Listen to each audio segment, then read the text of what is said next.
Bonsoir et bienvenue. Voici les titres. Les yeux rivés sur les températures qui n'en finissent pas de monter. Comment avez-vous vécu cette journée de canicule? Un exemple à Cambrai. Et demain, le mercure va encore grimper.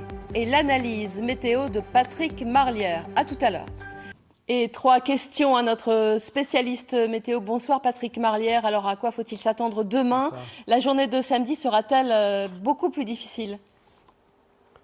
Oui, le pic de chaleur est vraiment attendu pour ce samedi car sur l'ensemble du Nord-Pas-de-Calais et des Hauts-de-France, on va dépasser les 35 à 38 degrés sur bon nombre de villes. Alors seul le littoral du Boulonnais à la frontière belge aura une petite fraîcheur, mais il fera quand même autour de 33 degrés au Touquet, donc des températures qui vont battre des records sur quasiment toute la région.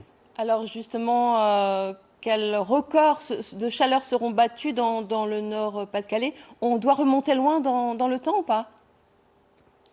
Ah oui, alors on doit remonter pour une partie en 2011, pour l'autre partie un peu plus loin en 1947. Donc oui, ces records datent sur notre région pour un mois de juin. C'est pas les records absolus, mais c'est les records du mois de juin. On va les battre demain avec des températures donc autour de 38 degrés à l'ombre.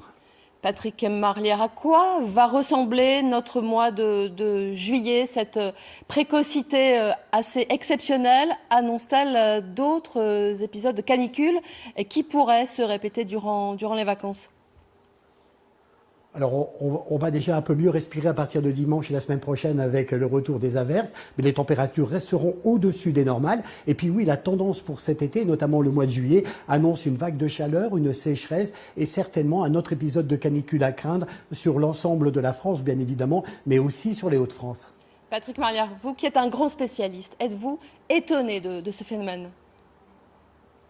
Alors, comment ne pas l'être puisque quasiment tous les 15 jours, on bat des phénomènes exceptionnels. En début du mois de juin, c'était des orages comme on n'avait jamais vu en France. Ici, c'est des records de température. Donc effectivement, on a déjà vécu des canicules exceptionnelles en 2019. On devrait en vivre encore dans les années à venir. Et bien évidemment, tout ça est dû au bouleversement climatique. Quelques conseils rapidement pour les personnes les plus fragiles? Alors écoutez, c'est des conseils de bon sens et de simplicité. Vraiment, évitez les efforts physiques. Si vous en faites, faites-les tôt le matin ou tard le soir. Buvez beaucoup d'eau, puis restez à la fraîche. Aérez les maisons dans la journée. Et puis surtout, occupez-vous des enfants. Laissez-les plutôt à l'ombre. Évitez de les mettre évidemment en activité à l'extérieur. Et puis pensez aussi aux animaux. Il faut les protéger évidemment eux aussi. Merci beaucoup Patrick Marlière d'avoir répondu à nos questions. Merci à vous.